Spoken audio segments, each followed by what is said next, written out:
Hello students, welcome to Jnanataranga program, the coaching class for CET and NEET classes. And in today's session, the discussion will be on hydrogen, S block and group 13 and 14 of P block, which you have learnt in first PU. And before we go to the questions, let us recall some of the important aspects or concepts which we have learnt in those topics. So the first topic is hydrogen, and you know the hydrogen has three isotopes: ordinary hydrogen, or it is also called protium, heavy hydrogen or deuterium, and radioactive hydrogen or tritium. Protium denoted as 1H1, deuterium 1H2 or D, and tritium 1H3 or T. For your information, the protium is the only isotope of hydrogen or the element in the periodic table which has 0 neutrons in its nucleus, and hydrogen can be manufactured by the electrolysis of acidified water. By passing electric current through water, you get hydrogen and oxygen gases. So the hydrogen can also be prepared by the reaction of steam or hydrocarbon with coke. So and C plus H2O gives you CO plus H2. The mixture of CO and H2 is called water gas, or it is also called synthetic gas or syngas, as it is used in the manufacture of methanol. And hydrides are the compounds of hydrogen with other elements. We have got different types of hydrides. The first one is ionic or salt-like or saline hydrides. These are normally formed by the reaction of alkali and alkaline earth metals. I mean to say the elements of group 1 and 2, which are highly electropositive, and the thermal stability of these hydrides, alkali metal hydrides as well as alkaline earth metal hydrides, decreases from lithium hydride to cesium hydride in alkali metals and CaH2 to BaH2 in alkaline earth metals. Then we have molecular or covalent hydrides formed by the elements of group 13 to 17, which are normally called non-metals, and these are divided into electron deficient hydrides like BH3, ALH3, etc., electron precise hydrides like CH4, and electron rich hydrides like NH3, H2O, HF, etc. In the electron deficient hydrides, the molecule or hydride is formed with inadequate number of electrons to write the conventional Lewis structure.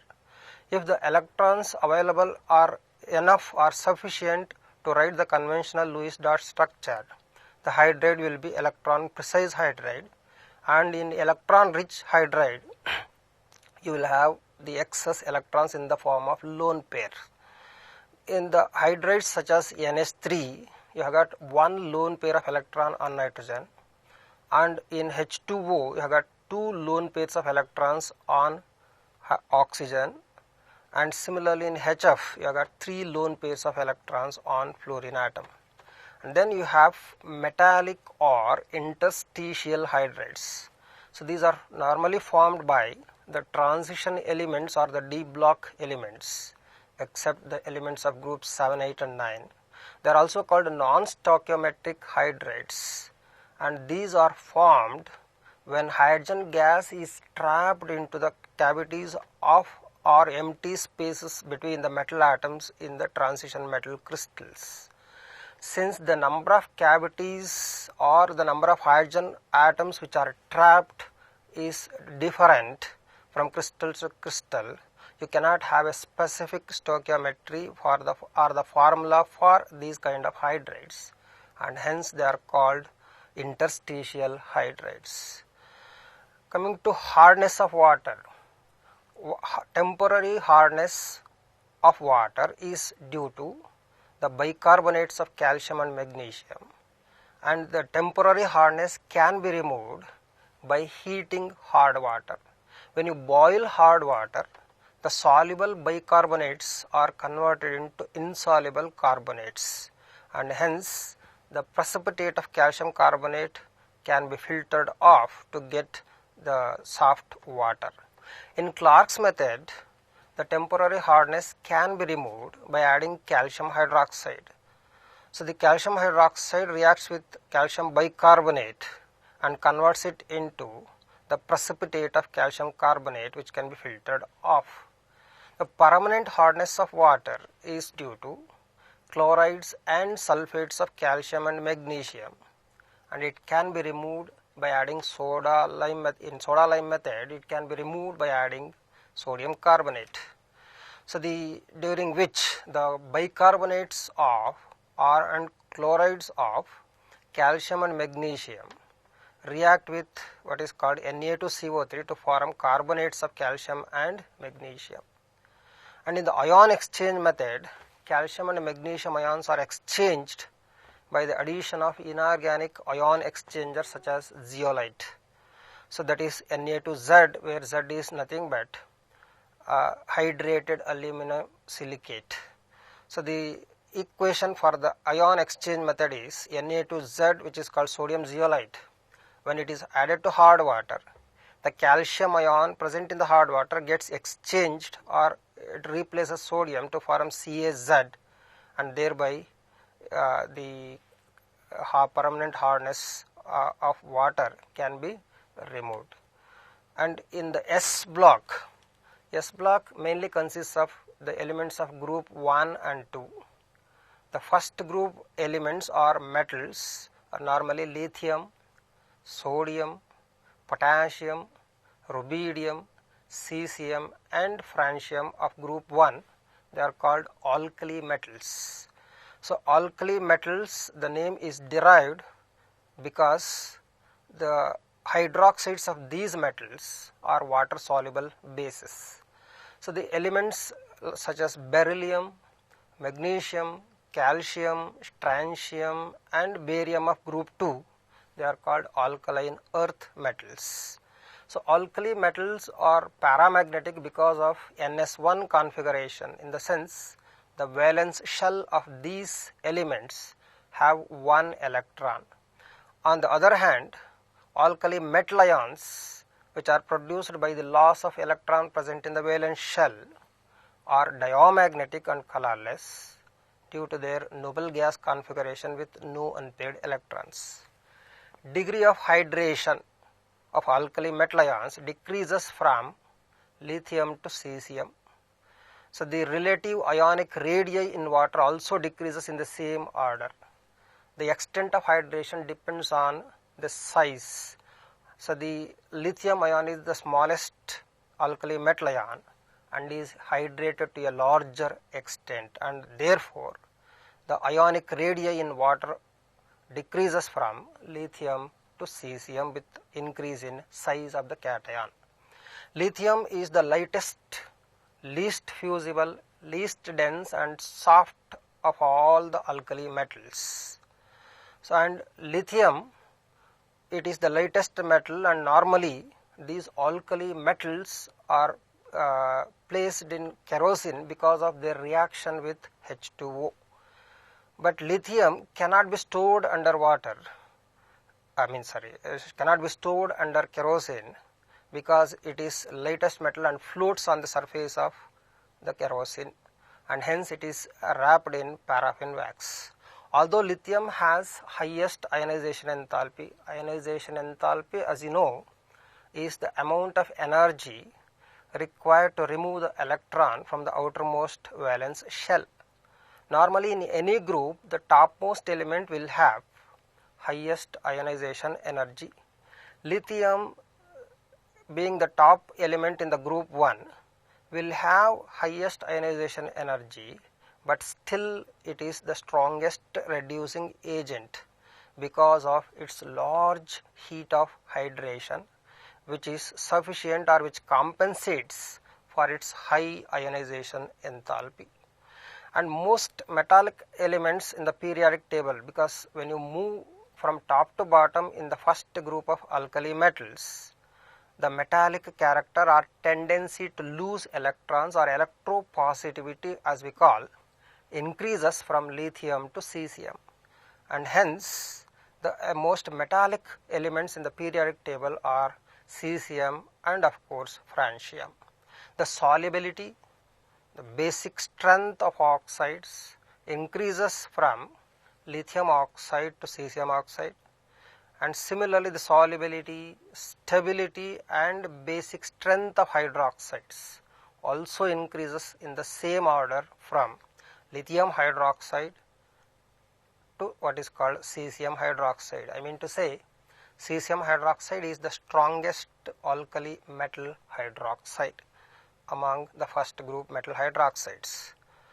The stability of peroxides and superoxides also increases from sodium oxide to cesium oxide in the same order, and then the superoxides both will go in the same order. Stability and solubility of carbonates, nitrates, bicarbonates increase in the same order from lithium carbonate to cesium carbonate, lithium nitrate to cesium nitrate, and lithium bicarbonate to cesium bicarbonate. So when you move from lithium to cesium in the alkali metal group, electropositivity, atomic radii, atomic volume, reducing power, solubility of salts and density show an increasing trend.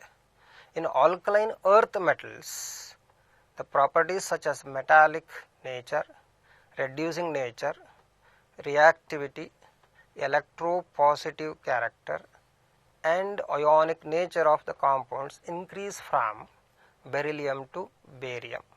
The solubility of chlorides, bromides, iodides decrease in the order from magnesium to what is called barium. So the MgX2, CaX2, SrX2 and then BaX2. So that means to say halides of alkaline earth metals where X is equal to Cl, chlorine, bromine or iodine. The basic character of oxides, hydroxides increase in the same order from beryllium to barium, and similarly from barium hydroxide to barium hydroxide. The thermal stability of carbonates and sulfates also increase down the group from beryllium to barium, and the order is from BeCO3 to BaCO3 and similarly from BeSO4 to BaSO4. Coming to the elements of group 13 and 14 of P block. So the group 13 members are boron, aluminium, gallium, indium and thallium, and the general configuration, because they are the 13th group members, and will be NS2NP1. The hydrates of group 13 are normally not formed by the direct reaction with H2. Group 13 elements form trihalides except thallium, and halides of boron are electron deficient compounds. They are normally formed with inadequate number of electrons, and hence they act as Lewis acids. The acidic strength of boron halides will increase from BF3 to BI3. Similarly, the group 14 members are carbon, silicon, germanium, tin, lead, and its general configuration is NS2NP2. Catenation is the property which is found with group 14 elements, and carbon exhibits maximum catenation property because of high stability of CC bond, and it decreases as we go down the 14th group, and virtually tin and lead do not show any kind of catenation property. And coming to carbon, not only carbon, the topmost member of any element in the periodic table in each group will have some anomalous properties, and the 14th group the topmost element being carbon, also exhibits some of the most important anomalous properties. Due to non-availability of d orbitals, the covalency of carbon cannot go beyond 4, and carbon has the unique ability to form p-pi multiple bonds with itself or with atoms of small size and high electronegativity such as oxygen and nitrogen. Heavier elements do not form p-pi multiple bonds, and the most important allotropic forms of carbon and carbon or diamond and graphite, which are considered as crystalline allotropic forms, and the amorphous allotropic forms of carbon are normally coal, coke, charcoal, lamp black, carbon black, etc. And almost all the members of 14th group exhibit allotropy. Silicon exhibits allotropy in the form of crystalline and amorphous silicon. Similarly, germanium also will have two crystalline forms, and tin exhibits allotropy in the form of grey tin, white tin and rhombic tin.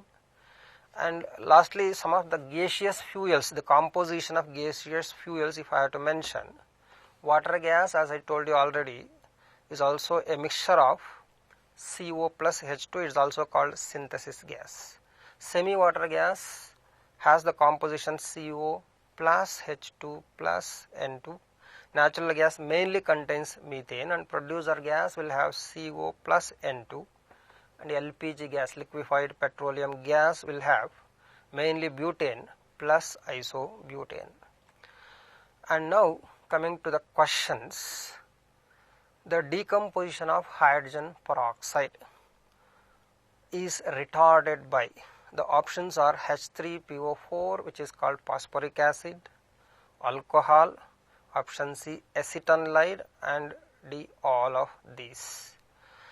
So the hydrogen peroxide is basically an unstable compound which slowly decomposes into H2O and O2. The decomposition of hydrogen peroxide can be retarded or can be slowed down by the addition of either phosphoric acid or alcohol or acetonide. All these substances retard the decomposition of hydrogen peroxide, and hence the correct option becomes option D.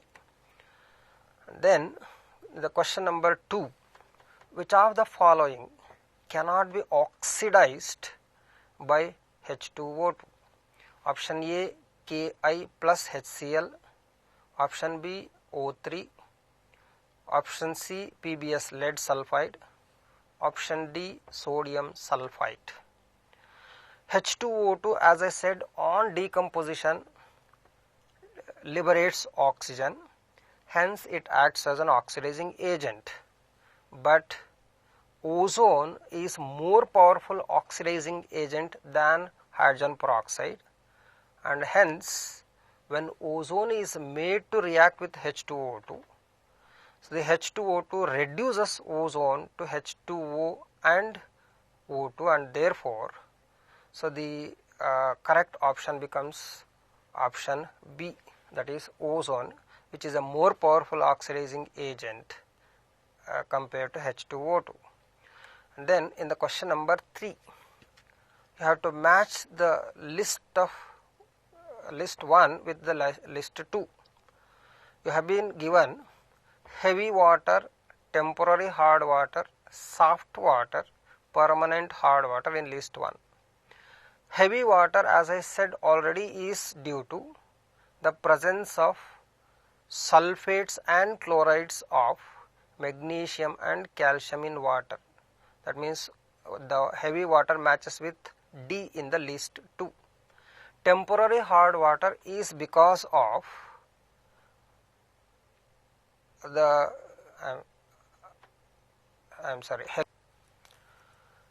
the question number 3, we have to match the items in the list 1 with list 2. Heavy water is also called deuterium oxide, and hence the heavy water matches with C in list 2. Temporary hard water is due to the presence of bicarbonates of magnesium and calcium in water, and 2 in list 1 matches with A. Soft water is considered as the water with no dissolved salts or no ions in the solution in water, and hence the 3 in list 1 matches with option B. The permanent hard water, as I said, is due to sulfates and chlorides of magnesium and calcium, and therefore the correct option becomes option D for the question number 3.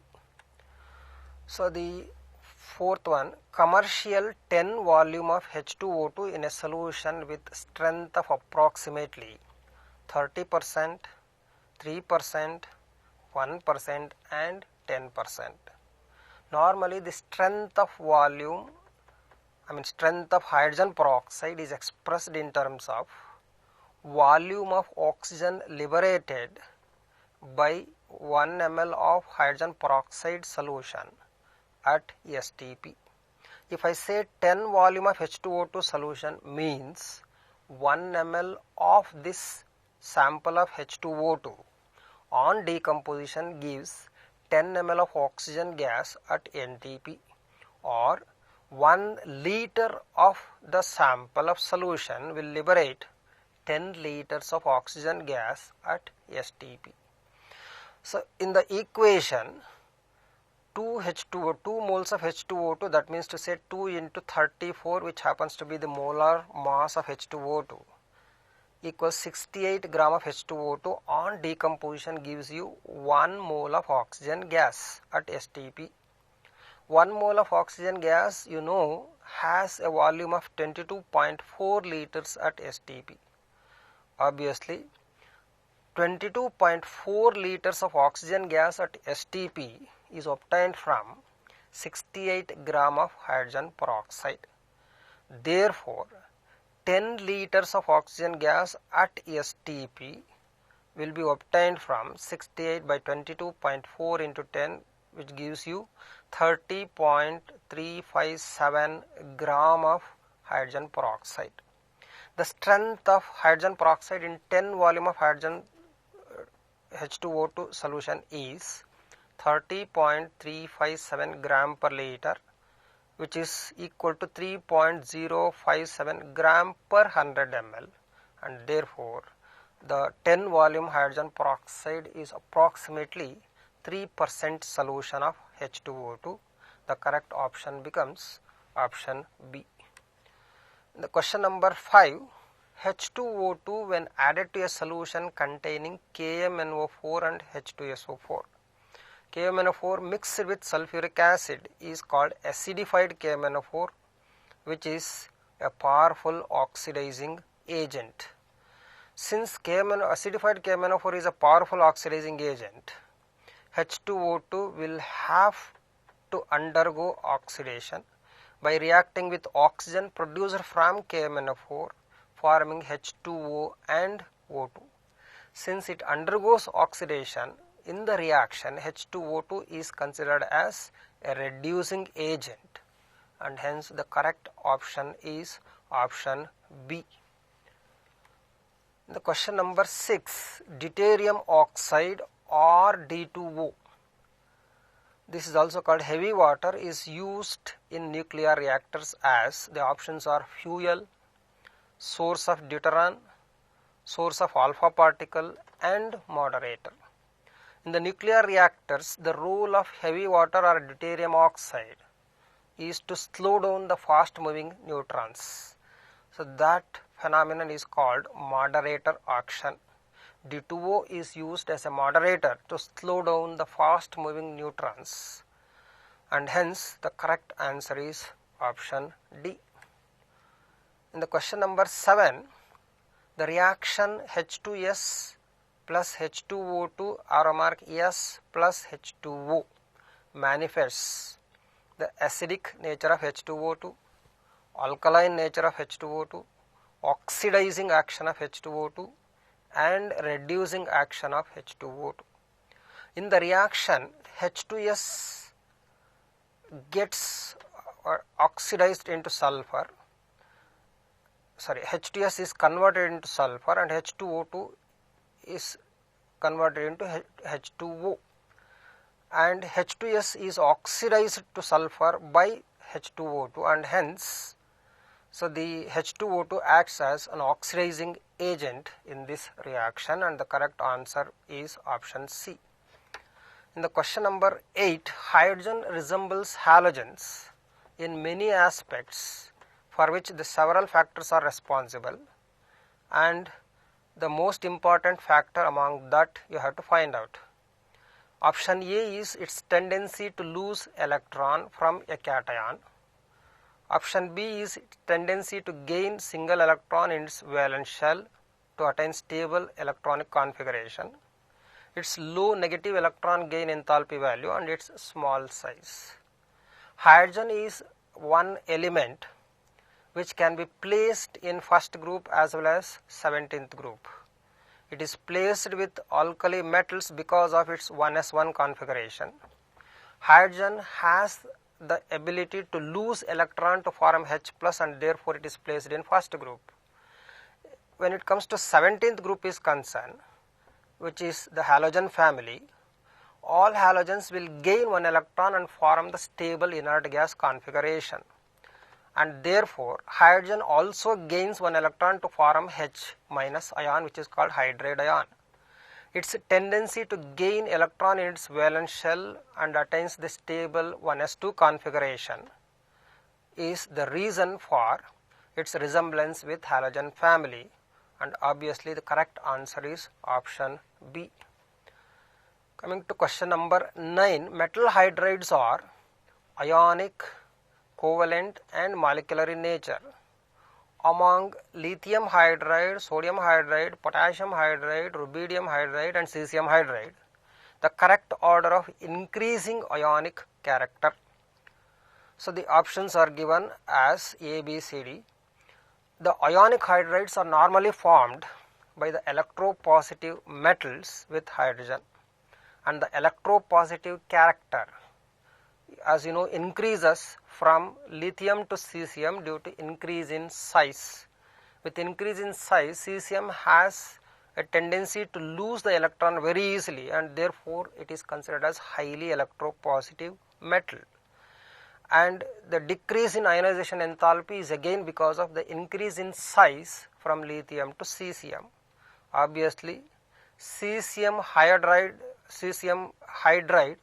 will be highly what is called ionic character, and lithium, the ionic character of alkali metal hydrides will definitely increase from lithium to cesium, and therefore the correct option becomes option B.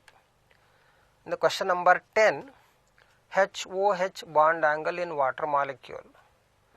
You know, water has what is called the bent structure like O, H and then H. The bond angle is 104.5 degree, and that is because of the presence of two lone pairs of electrons on oxygen atom. The hybridization in oxygen of water molecule is sp3. Normally in case of sp3 hybridization, the bond angle expected is 109 degrees 28 minutes.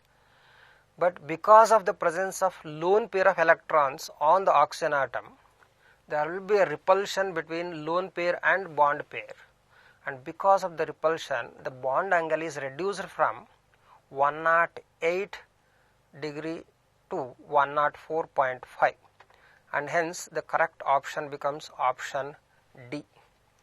In the question number 11, water contracts on heating from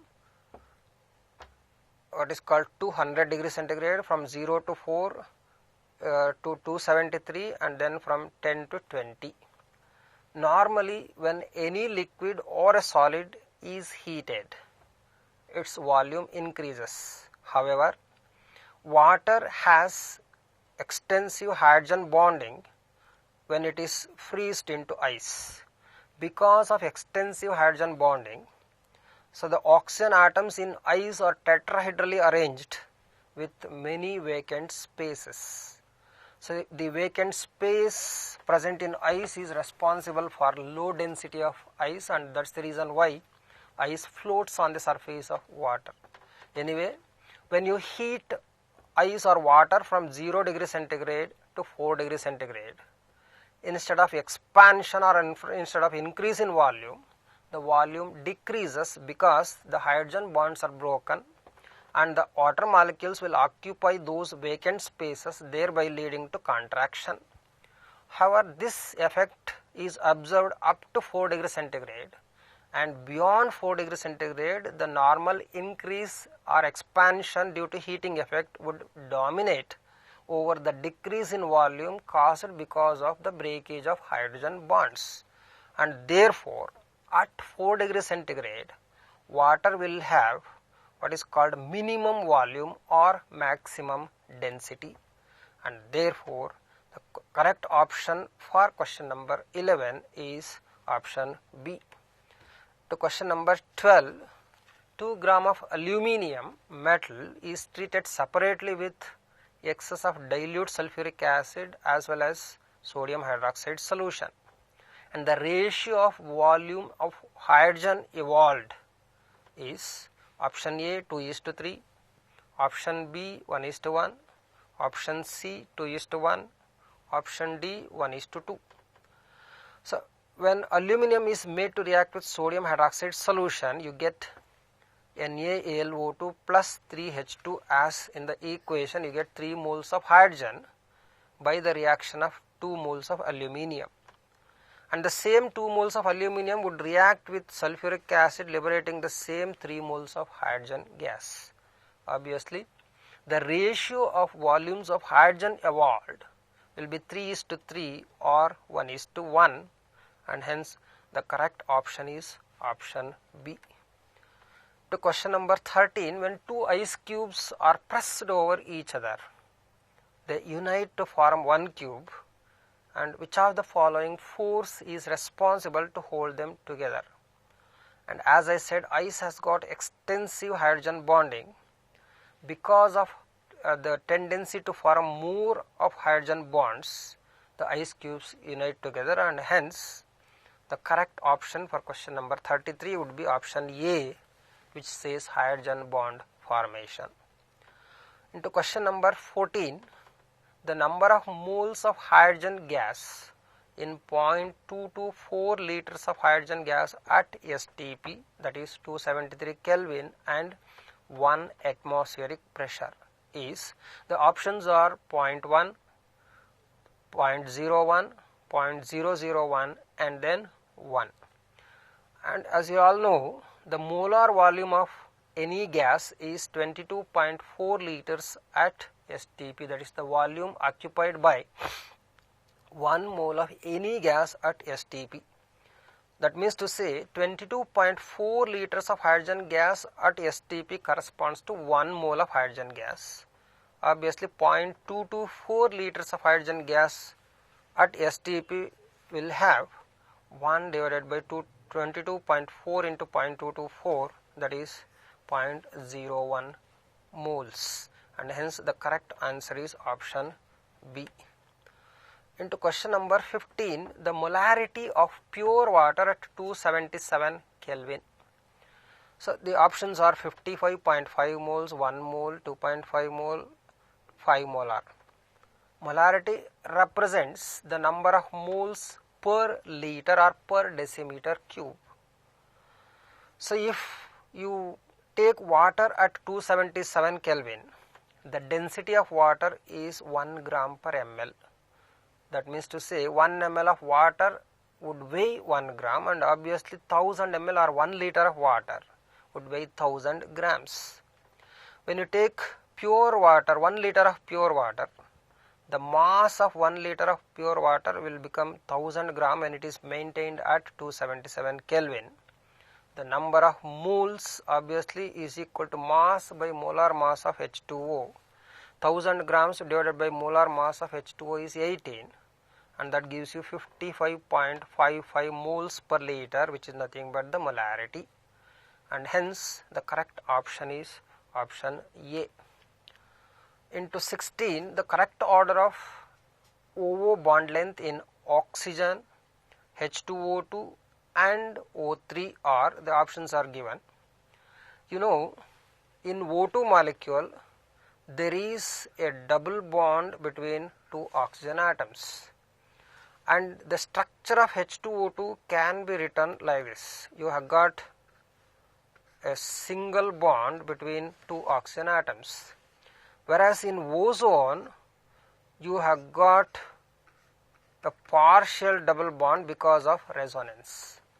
Obviously a double bond will be shorter than a single bond, and since ozone has got partial double bond, this is oxygen in the ozone, because ozone is a triatomic molecule and ozone has partial double bond. As I said, the longest bond will be the single bond in H2O2, and then comes the partial double bond in ozone, and then comes the clear double bond in O3, and therefore the correct option is what is called option C. And in the question number 17, which of the following terms is not correct for hydrogen? Its molecule is diatomic, which is very much a correct statement, because the formula of hydrogen is normally H2. It exists both as H plus and H minus ion in different chemical compounds. Definitely that is also a valid point. It is the only species which has no neutrons in the nucleus, that is protium or 1H1 has 0 neutrons in its nucleus. That is also a correct statement. And option D, which says heavy water is unstable because hydrogen is substituted by the isotope deuterium. This is, heavy water is more stable than H2O, and the option D is the incorrect statement, and therefore becomes the correct answer for question number 17. Coming to question number 18, which are the following alkali metal ions will have the lowest mobility in aqueous solution? The options are Li plus, Na plus, K plus and Cs plus. So lithium plus ion, due to extensive hydrogen, has lowest ionic mobility. The extensive hydration of lithium plus ion is because of its smaller size, and therefore, so because of excessive hydration, the lithium plus ion will have lowest mobility, and the correct option is option A. In the question number 19, which of the following has the highest melting point? So for the same alkali metal, the melting points of halides will decrease from fluorides, then to chlorides, and then bromides and iodides, because the lattice energies decrease as the size of halide ion increases. So and therefore the sodium fluoride with highest lattice energy will be having highest melting point, and the correct option is option B. In the question number 20, the lithium is the strongest reducing agent among alkali metals due to which of the following factors? So in the first group, the ionization enthalpy decreases from lithium to cesium. Lithium, being the topmost element in the first group, will have highest ionization enthalpy. Though it has highest ionization enthalpy, because of its extensive hydration energy or highest hydration energy, which overcompensates for its high ionization enthalpy, the lithium undergoes oxidation easily, and therefore it can act as a powerful reducing agent, and that is one of the anomalous property of lithium, and therefore the correct answer is option C. Into the question number 21, sodium nitrate decomposes above 800 degrees centigrade to give, as it is written in the equation. Sodium nitrate on heating above 800 degrees centigrade decomposes into sodium nitrite plus O2. Among alkali metal nitrates, only lithium nitrate on heating evolves NO2 and O2, all other alkali metal nitrates give only oxygen on heating, and obviously the correct answer is option B, that is O2. The 22nd question, which of the following bicarbonates doesn't exist as a solid? And the lithium hydrogen carbonate or lithium bicarbonate is very much unstable among alkali metal hydrogen carbonates, and it exists only in solution, and therefore the correct option is option D. In the 23rd question, ionic hydride is not formed by beryllium, calcium, barium and strontium. Hydrides of beryllium and magnesium are covalent. BeH2 is a covalent hydride which exists as a polymeric solid, in which each hydrogen atom is involved in three-centered bond and exists as a bridge between the two beryllium atoms on both sides, and therefore, so the option A, beryllium hydride, is not an ionic hydride, and therefore option A is the correct answer. So the question number 24, which of the following has exceptionally high melting point? The options are MgO, NaOH, NaCl and KCl. Higher the charge on the ions, in fact lattice energy is the amount of energy which is required to break 1 mole of ionic solid into its constituent ions. So lattice energy is directly proportional to charge on the ions. So among the options which are given, magnesium has 2+ charge, and therefore, so the lattice energy and the melting point of a bivalent ionic solid, which is MgO in the options, will be more than that of the univalent ionic solids, and hence the correct option is option A. In the question number 25, the ion having highest mobility in aqueous solution. The options are beryllium 2+, Mg2+, Ca2+, and then Ba2+. So when you move from top to bottom in the alkaline earth metals, the extent of hydration gradually decreases. Barium at the bottom of the group is least hydrated, and therefore the size becomes lesser than any other alkaline earth metal atoms. Obviously that will have the highest ionic mobility, and hence the correct option is option D, that is Ba2+. Question number 26, identify the correct statement. Gypsum is obtained by heating plaster of Paris. POP can be obtained by the hydration of gypsum. POP can be obtained by partial oxidation of gypsum, and gypsum contains lower percentage of calcium than plaster of Paris. So we have to find out the correct statement here, and you know gypsum is CaSO4.2H2O, calcium sulfate dihydrate, whereas plaster of Paris is 2CaSO4H2O or CaSO4 half H2O, which is called calcium sulfate hemihydrate. So and the obviously from the formula or molar mass calculations, it can be shown that gypsum contains a lower percentage of calcium than plaster of Paris, and the correct statement among all those is the option D. In the 27th question, which of the following has correct increasing basic strength?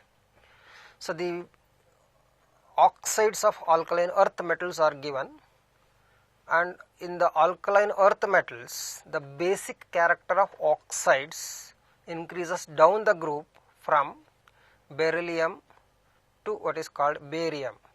That means to say BeO less basic compared to MgO, less basic compared to BaO, and then the CaO, and then the BaO will have the maximum basic strength, and then therefore the correct order is from BeO to BaO Obviously the option B is the correct answer. In the question number 28, the pair of compounds which cannot exist together in the solution. The options are sodium bicarbonate and sodium hydroxide, option B sodium bicarbonate and H2O, C sodium bicarbonate and Na2CO3, D Na2CO3 and NaOH.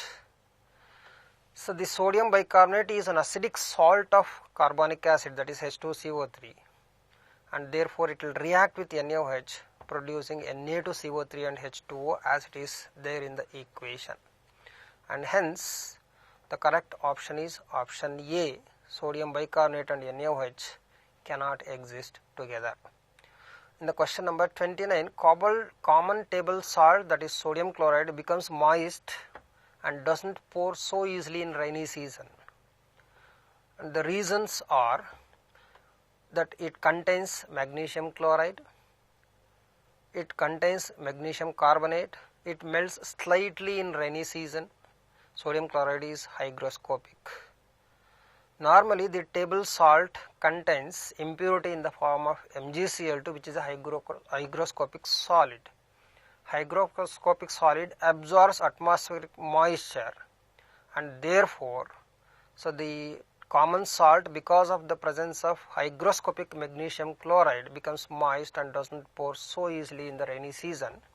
Obviously the correct answer is option A. And in the question number 30, which of the following is true about calcium hydroxide? Option A, it is used in the preparation of bleaching powder. It is a light blue solid. It doesn't possess disinfectant property, or it is used in the manufacture of cement.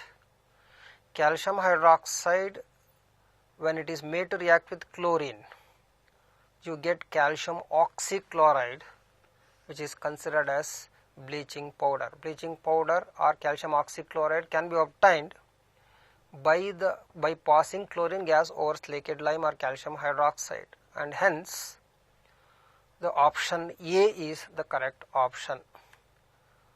The question number 31, when a crystal of caustic soda is exposed to air, a liquid layer is deposited because sodium hydroxide is considered as a deliquescent solid. Deliquescence is a phenomenon in which a solid absorbs atmospheric moisture and gets converted into liquid state. Sodium hydroxide is deliquescent, and when it is exposed to atmospheric air, it absorbs moisture and CO2 present in the atmosphere and forms sodium carbonate, and therefore the correct option is option B, which says the crystal absorbs moisture and CO2 from the atmosphere. Question number 32, if sodium hydroxide is added to an aqueous solution of Zn2 plus ions, a white precipitate appears, and on adding excess of sodium hydroxide, the precipitate dissolves. In this solution, zinc exists in, the options are cationic and anionic part, no zinc left in the solution, cationic part and anionic part. When sodium hydroxide is added to the salt solution of zinc ions, you get a white precipitate of zinc hydroxide. This zinc hydroxide is soluble in excess of NaOH, and therefore when we add excess of NaOH, the white precipitate which was formed initially dissolves in excess of NaOH to form Na2ZnO2, which is called sodium zincate. This sodium zincate is a clear solution. In solution it gives sodium plus ion and ZnO2 2 minus, that is zincate ion, which is nothing but the anion. So the zinc comes out in the form of zincate ion, that is anion, and therefore the correct option is option D. Question number 32, beryllium shows diagonal relationship with aluminium. Which of the following similarity is incorrect? The diagonal relationship is the similarity in the properties of elements of second period with those elements placed diagonally opposite to them. So beryllium and aluminum is one such pair which exists diagonal relationship, and the beryllium forms berylates and aluminum forms aluminates. That is one common phenomenon which is found with both beryllium and aluminum. Beryllium hydroxide, like AlOH thrice, is basic. Beryllium hydroxide and aluminum hydroxide, both hydroxides are amphoteric in nature. That means to say, a substance is said to be amphoteric if it behaves both or it exhibits both acidic and basic properties. Both beryllium hydroxide and aluminum hydroxide are amphoteric, and this is the incorrect statement regarding the diagonal relationship, and hence the option B is the correct answer. And then into the question number 34, the power of halides of boron to act as Lewis acids decreases in the order. So you have been given BF3, BCl3 and BBr3. You have to arrange from the strong acid to weak acid or decreasing order of acidic strength. Halides of boron, that is BF3 or BCl3 or BBr3, are electron deficient compounds, and therefore they act as Lewis acids. The acidic strength of these boron halides decreases from iodides to fluorides, and therefore in the options, option B, which says BBr3 more acidic than BCl3 more acidic than BF3, that becomes the correct option. Then coming to question number 35, aluminum is more reactive than iron, but aluminum is less easily corroded than iron.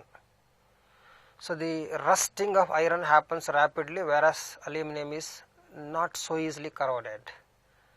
The reasons are, it is a noble metal, the option A, and in the option B, the oxygen forms a protective oxide layer on aluminum.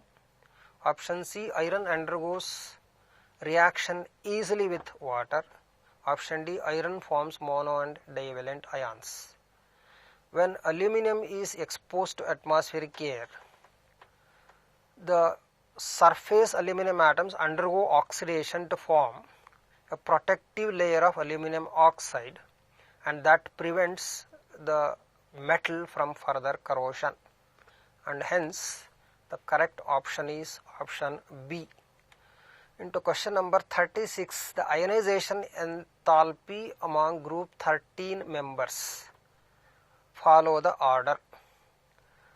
See, usually ionization energy or enthalpy is considered as energy required to remove the outermost electron from an isolated gaseous atom. Normally the ionization enthalpy values decrease when you move down a group because of the increase in size. In the boron family, so the gallium, which lies below aluminum, has more of ionization enthalpy compared to aluminum because of its small size and effective nuclear charge of gallium. That means to say, that is caused because of poor shielding of 3d electrons present in gallium, and this results in greater attractive force by the nucleus of gallium on the valence electrons. Obviously more energy is required to remove the electron from the outermost shell of gallium compared to aluminum, and hence the correct sequence in the decreasing order becomes boron, gallium, and then aluminum, and then thallium, and the option C is the correct one.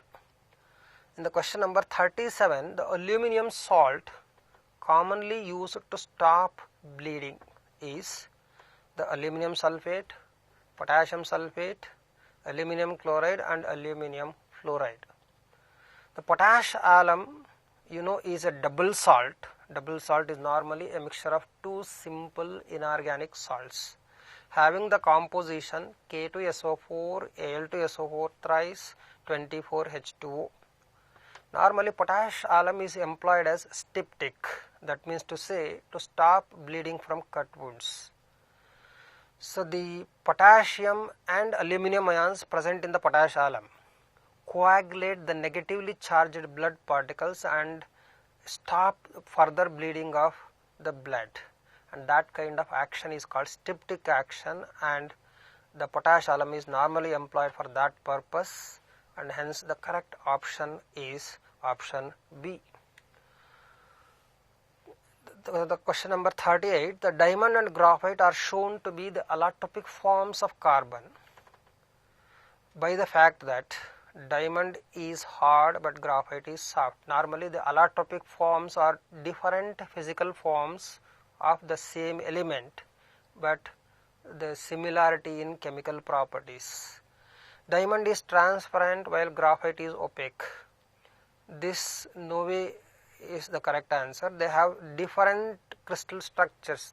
Crystal structure may be different, but when both diamond and graphite are burnt, so they are the allotropic forms of carbon, and hence carbon present in both diamond and graphite burns in presence of oxygen to produce CO2 gas. Because of this similarity in the chemical property, you can consider diamond and graphite are as the allotropic forms of carbon, and hence option D becomes the correct answer. The question number 39, the hydroxide which is best soluble in water. You have been given alkali metal hydroxides here: barium hydroxide, magnesium hydroxide, strontium hydroxide and calcium hydroxide. The solubility of hydroxides increases from top to bottom when you move down along the alkaline earth metal group because of the decrease in lattice energy. So the bottommost element is barium, and therefore the barium hydroxide will have what is called maximum solubility, and the correct option is option A. In the question number 40, which of the following is used in high temperature thermometry? The options are sodium, gallium, thallium and mercury. Gallium is one such metal which remains as liquid over a wide range of temperature, that is from 303 Kelvin to 2510 Kelvin. And this metal also remains as liquid even when it is cooled below its freezing point of 303 Kelvin. And hence, since it exists as a liquid over a wide range of temperature, it is used in quartz thermostats for measuring high temperatures. Into question number 41, catenation, that is called linking of similar atoms, depends on size and electronic configuration of atom. The tendency of catenation in group 14 elements follows the order. So the options are given as A, B, C, D, and the catenation tendency, as I said in the earlier synopsis, the catenation property depends on the strength of element bond, and among group 14 elements, the carbon-carbon bond enthalpy is maximum. It has got high bond enthalpy and it decreases from carbon to tin. Carbon also has the strong ability to form p-pi multiple bonds with itself or with more electronegative elements such as nitrogen and oxygen, and hence the correct option becomes option B, that is C more than Si more than germanium and almost equal to tin, and the correct answer for the question number 41 is option B. Into question number 42, hydrogen will not reduce. The options are heated cupric oxide, heated ferric oxide, heated stannic oxide, heated aluminum oxide. You know, aluminum is less electropositive than, hydrogen is less electropositive than aluminum, and hence hydrogen will not reduce the heated Al2O3, and hence the correct option is option D, that is heated aluminum oxide. The question number 43, which statement is false? That means to say incorrect statement. Option A, water gas is a mixture of hydrogen and carbon monoxide. Producer gas is a mixture of carbon monoxide and nitrogen. Water gas is a mixture of water vapor and hydrogen. Natural gas consists of methane, ethane and gaseous hydrocarbons. As I said, water gas is a mixture of carbon monoxide and hydrogen. It is also called syngas as it is used in the synthesis of methanol. And therefore, the incorrect statement, producer gas definitely is a mixture of carbon monoxide and nitrogen, and natural gas definitely will have methane, ethane and gaseous hydrocarbons.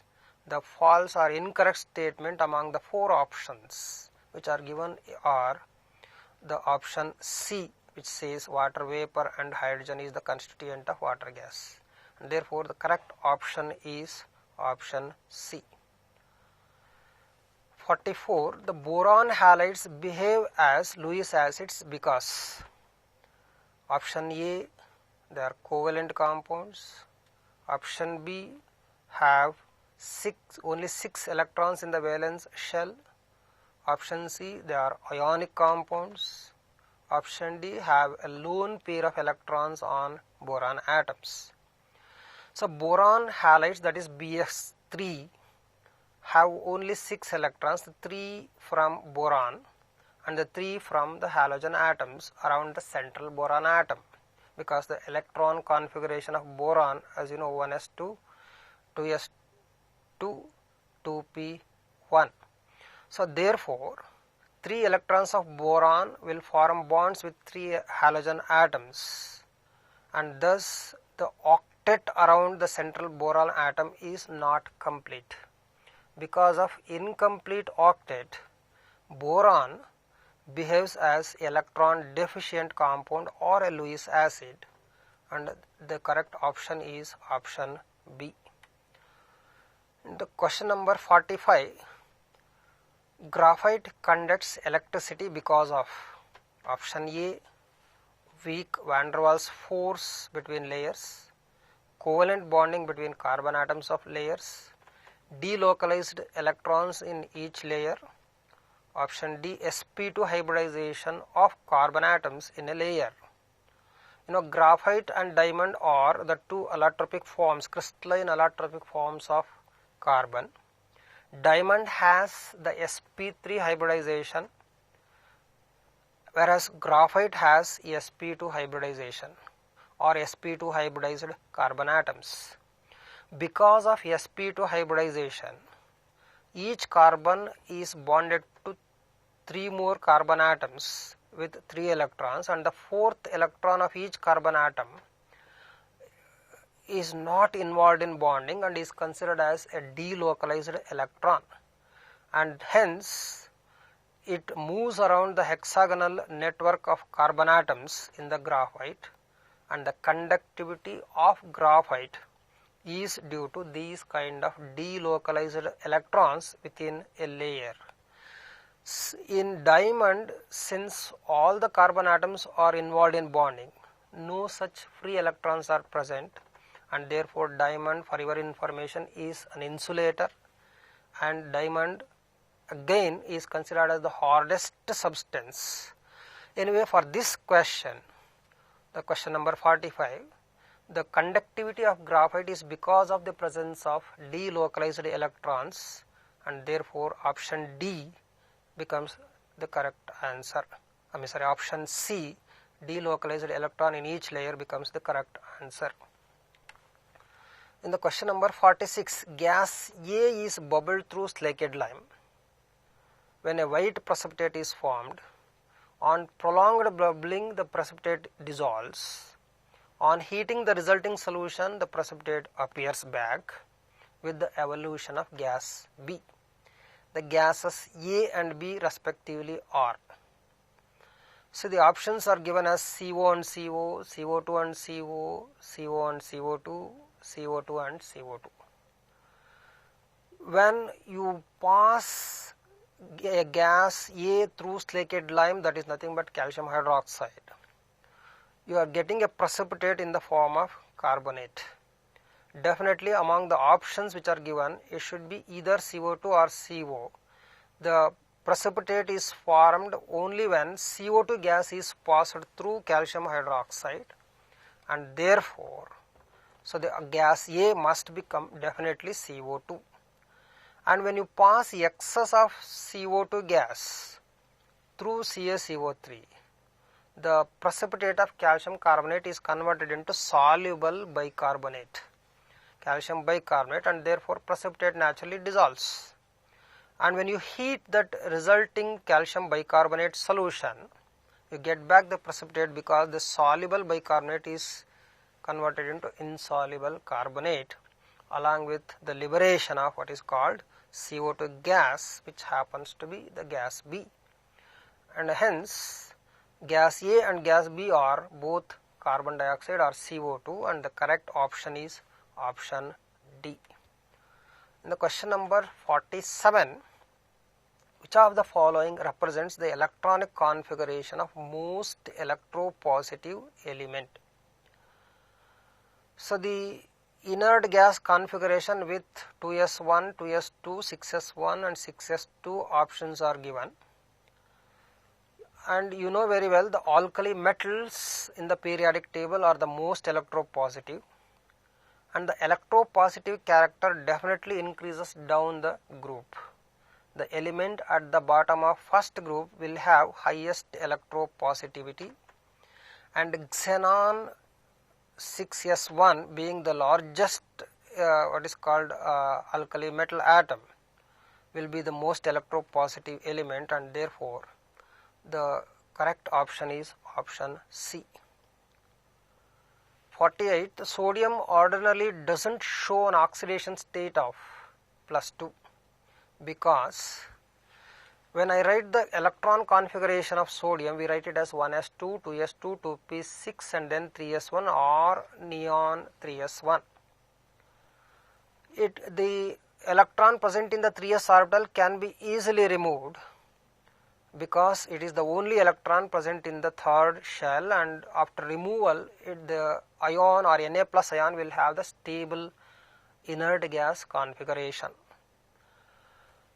So the first ionization enthalpy of sodium will be naturally low, whereas for the removal of second electron you need much higher energy because you are removing the second electron from the stable inert gas configuration, and therefore it has got a high value of second ionization enthalpy, and hence it doesn't show the +2 oxidation state because you have to use more energy to remove the second electron from the sodium atom, and hence the correct option is option B.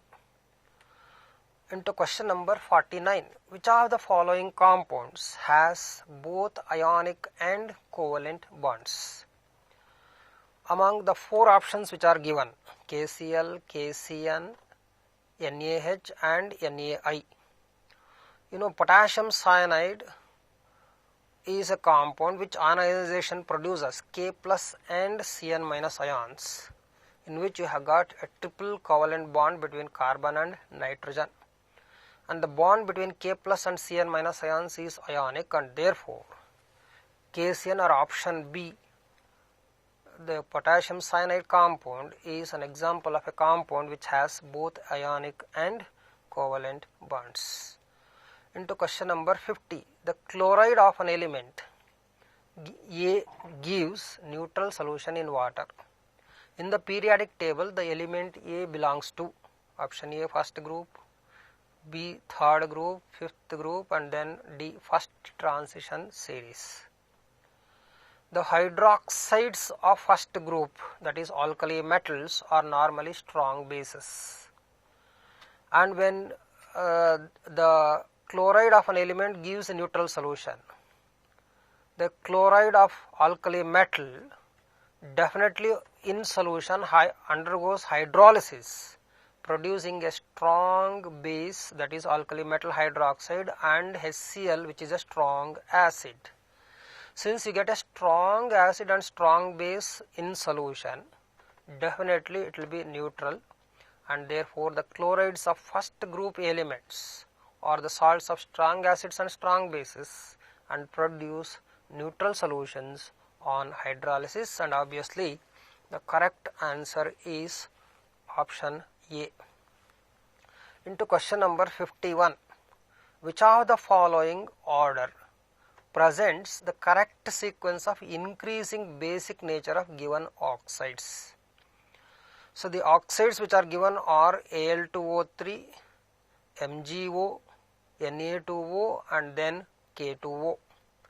So you find the alkali metal oxides, alkaline metal oxides, as well as the aluminum oxide also in the options.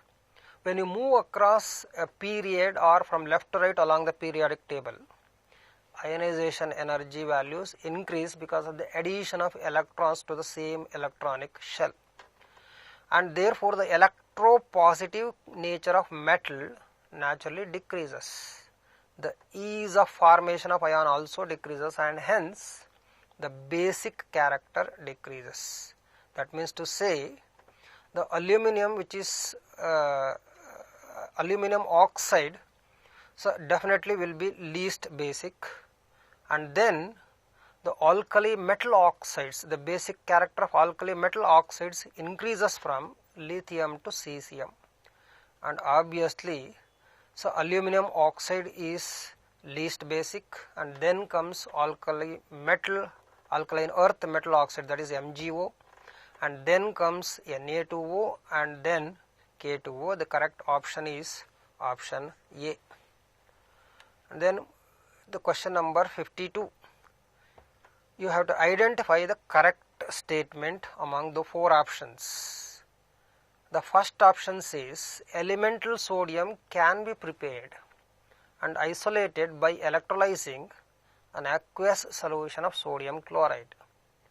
Definitely this is a wrong statement, because you can get sodium by the electrolysis of molten NaCl and not aqueous solution of NaCl.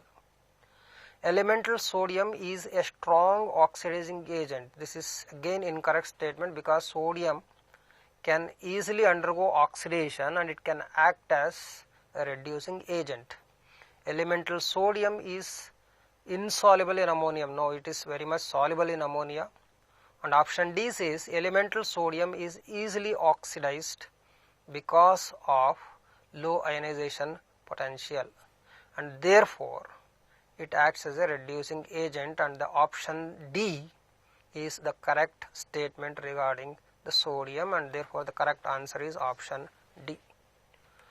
Into question number 53.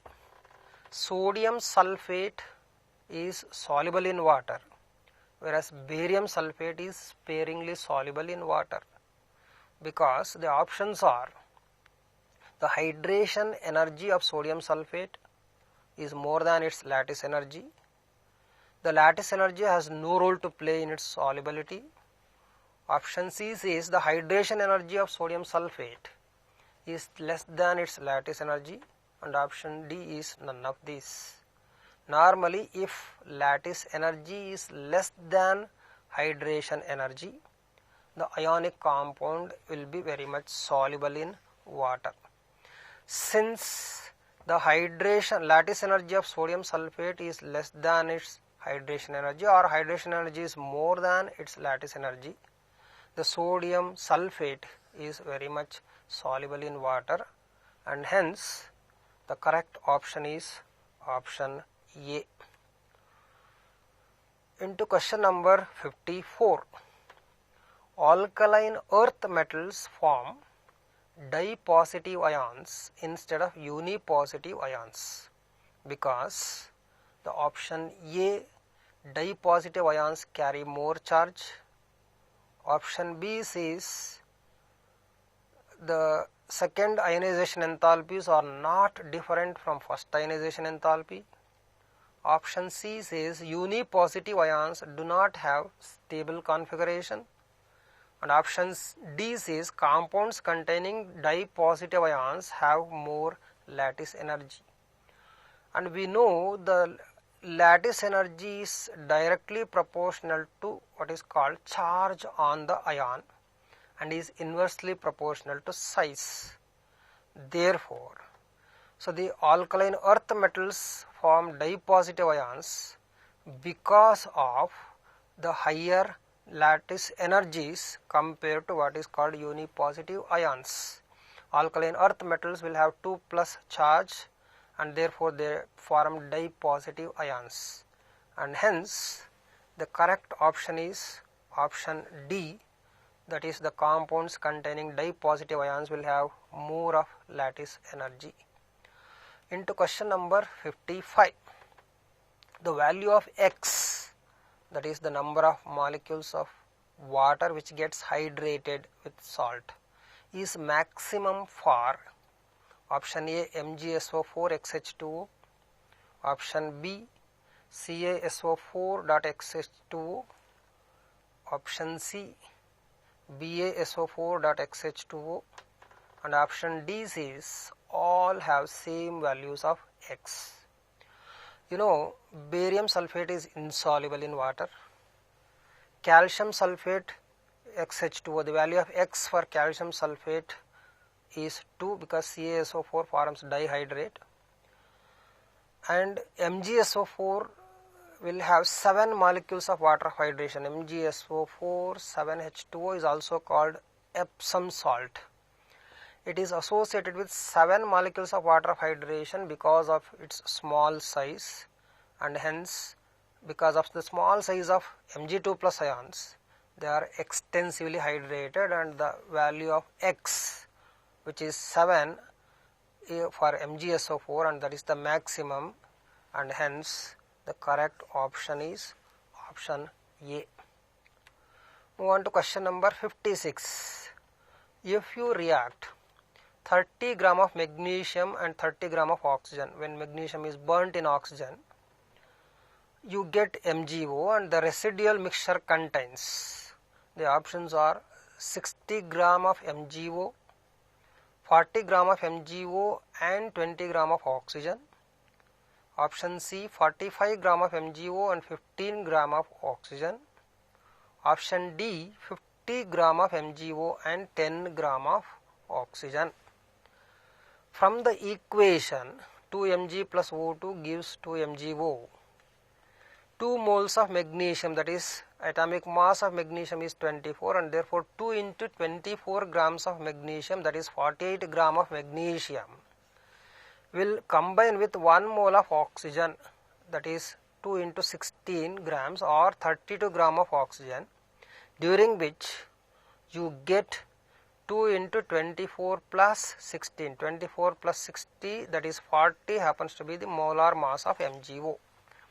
So that means to say, from the equation 48 gram of magnesium on combustion or on reaction with 32 gram of oxygen produce 80 gram of MgO. But we are not reacting 48 gram and 32 gram. Here the problem says we are reacting 30 and 30 grams. Obviously, when 30 gram of magnesium is made to combine with oxygen, out of 30 grams only 20 gram of oxygen is sufficient, because 48 gram will react with 32 gram of oxygen, and therefore 30 gram will react with what is called only 20 gram of oxygen, and hence 30 gram of magnesium require only 20 gram of oxygen, and on combustion it produces 50 gram of MgO.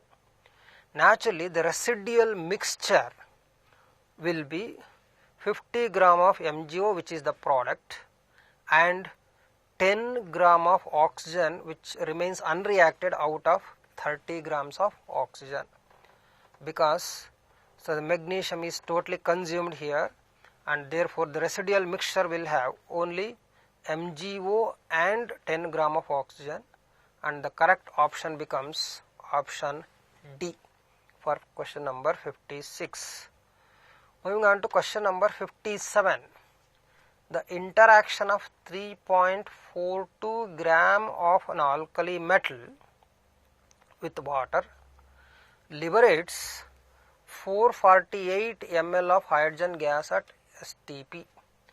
The alkali metal is, the options are lithium, sodium, potassium, and then rubidium.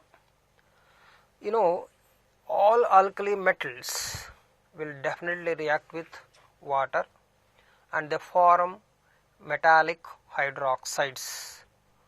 So the metal on reaction with water will have the vigorous reaction with water, for your information, forms metallic hydroxide, and in the process hydrogen gas gets liberated. From the balanced equation, it may be noted that 2 moles or 2 gram atom of metal on reaction with water produce 1 mole of hydrogen gas. So that means to say, so the 1 mole of hydrogen gas or any gas at STP will have a volume of 22.4 liters or 22,400 ml. From the information which is given, 448 ml of hydrogen gas is liberated by the reaction of 3.42 gram of the alkali metal. Therefore, 1 mole of hydrogen gas or 22,400 ml of H2 gas is liberated by 3.42 divided by 448 into 22,400, and if you simplify this, it comes to 171 gram. That means to say 171 gram of metal on reaction with water liberates exactly 1 mole of hydrogen gas. So this 171 gram is produced from 2 gram atom of the alkali metal, and therefore gram atomic mass of the metal becomes 171 by 2, that is equal to 85.5. So the atomic mass of the alkali metal is 85.5, which is definitely what is called heavier alkali metal like rubidium, which is there in the option, because lithium, sodium and potassium are all light metals, and therefore the rubidium with option D becomes the correct answer. Moving on to question number 58. Which of the following carbonates will not decompose on heating? The options are option A calcium carbonate, option B sodium carbonate, option C barium carbonate, option D cadmium carbonate. And among all the 4 options, the only alkali metal carbonates, the exception for that is again lithium carbonate. Only alkali metal carbonates do not decompose on heating. In the 4 options which are given, calcium carbonate, barium carbonate, cadmium carbonate, they are all not regarded as alkali metal carbonates. The only what is called alkali metal carbonate in the 4 options is sodium carbonate, and that will not decompose on heating, and hence the correct option is option B. Moving on to question number 59. Which of the following is most commonly used in photoelectric cells? The options are lithium, francium, potassium and then cesium. See, in the alkali metals, when you go down from lithium to what is called cesium or francium, from top to bottom the values of ionization energy decreases because of increase in size. That means to say, the valence electrons of cesium can be easily removed, and therefore cesium is the metal which exhibits what is called photoelectric effect. So as you know, the emission of electrons when the metal surface is irradiated to solar radiation. Cesium is one such metal which can easily give out the electrons from its surface because of its extremely low value of what is called ionization enthalpy. Though francium has lower value of ionization enthalpy than cesium, francium is a liquid at room temperature and therefore cesium is most commonly used in what is called photoelectric cells, and therefore the cesium with option D becomes the correct answer for question number 59. Moving on to question number 60. Which of the following statements is correct? You have to find out the correct statement among the four options. Option A, alkali metals are less electropositive than alkaline earth metals.